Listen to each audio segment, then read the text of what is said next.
Hi Marian, can you tell us about Farry's story and what happened in 2009? Well, basically, Norma's relation had broken up with her partner. But to try and keep things good for Farry's sake, she wanted him to see his father.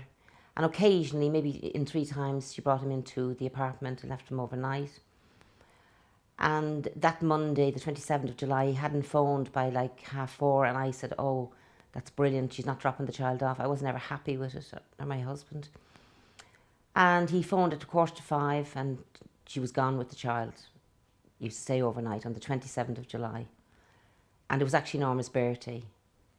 And she phoned on the Tuesday the 28th to pick him up, and he said, we leave him one more night, I want to go out to take him out for food or something. And she went in on the Wednesday, and he made a phone call, and Norma knew by the dial tone it was international. He said, your son is in Egypt and you won't see him again.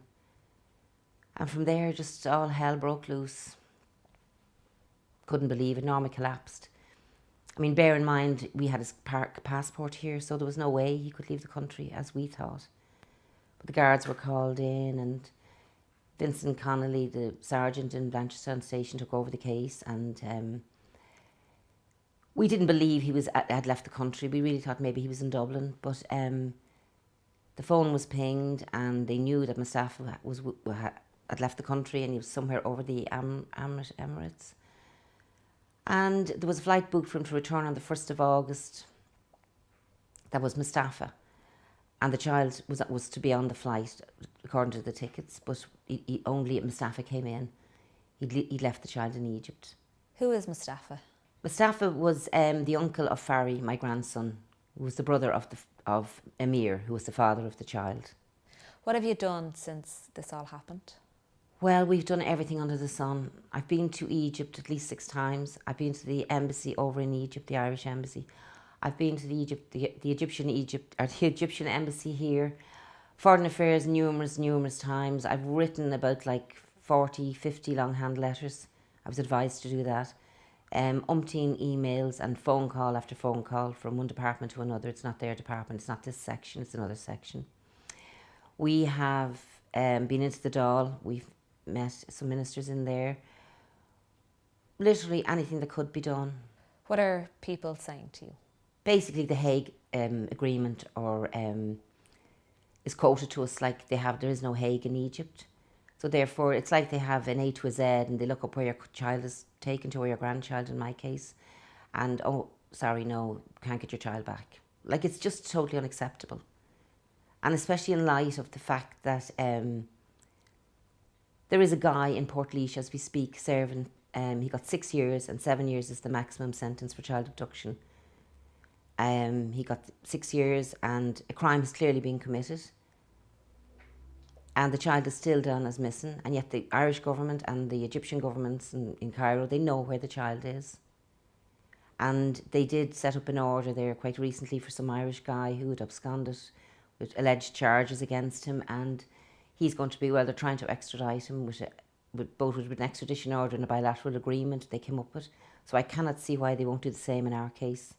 What is life like for Farry in Egypt, and have you seen him? Yes, I've seen Farry 6 times since he left. And it's wonderful, absolutely wonderful to see him, and to actually even sleep with him in his bed, kind of, and to wake up and his arms around you. And it's just absolutely fantastic to see him. But the price you pay emotionally, physically, mentally and financially to go through that. And then particularly when you're leaving, you know, it's like you just crawl home to Dublin on your knees. And then it takes you weeks to pick yourself up and keep going. But that's what I have to do. I have to keep going. I have to keep fighting for that child. And you're trying to function, and you're trying to work, and you're trying to do as a mother, a wife, a grandmother to my other grandchildren, just to function and try and be normal. And to feel her just getting slapped in the face every day with every phone call. And every time a plane goes over, I can't imagine if the mobile goes off, or the house phone goes off, or even when he rings from Egypt, maybe there's been a change of mind, maybe he's going to give the child back. And I mean, on one time over there, he actually allowed me to buy a ticket for my grandson to come home with me. And I asked him, you know, about coming home, and he said yes, he'll come on holiday with me. But I mean, he'd done that knowing, well, I mean, whether he changed his mind again, you just don't know with him what he's doing, kind of. But I haven't given up, and Norma hasn't, and my family, generally, we haven't given up. We can't give up. Do you think Farry is being treated well? In my opinion, no, he's not been treated very well at all.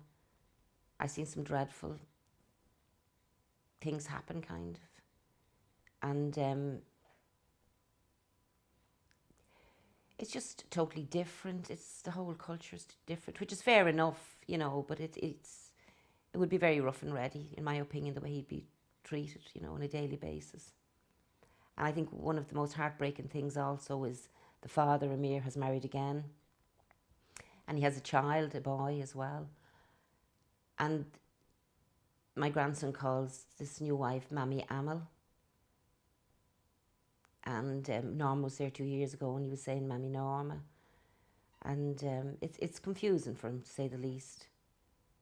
But like, I know when I went over the first time, like I went over like when it happened on 2 visits, and then I didn't go over for nearly 2 years because of the trial. And then to go over, I mean, I was terrified, because I had to go over there and stand there, and they're saying to me, you put my brother in jail, my son in jail. And, you know, you're trying to say, well, actually, it wasn't really us, it was the state. And then my grandson did say to me, why you wait so long time to come and see me? And you can't explain to a child what it's actually about, and what's happened, and why he's there, and why he's not with his mum. And it's just absolutely horrific. Do you talk to him on the phone? We do talk to him on the phone, but it's not very successful. His English is not brilliant, but he knows us, and he tells us that he loves us and that he misses us. And when you come to see me again, I had arranged to go over in September. I think it was about the 16th of September I was to go over. But in light of the troubles over there, it was very volatile, the situation. I've gone over before, just after troubles, but I just felt this time it was a little bit too risky, sort of. And he was asking me why I didn't go over, you know. But I mean, I will go over soon again, hopefully. So what would you like the government to do? I'd like the government to work out some proposal or plan or agreement with Egypt to get my grandson safely returned. Be it through some bilateral agreement or extradition order, something somehow to have him returned. Has it been a long 4 years? You know, in ways it has, and in other ways it's like it happened yesterday. Sometimes I think, oh my goodness, is it really 4 years and 3 months?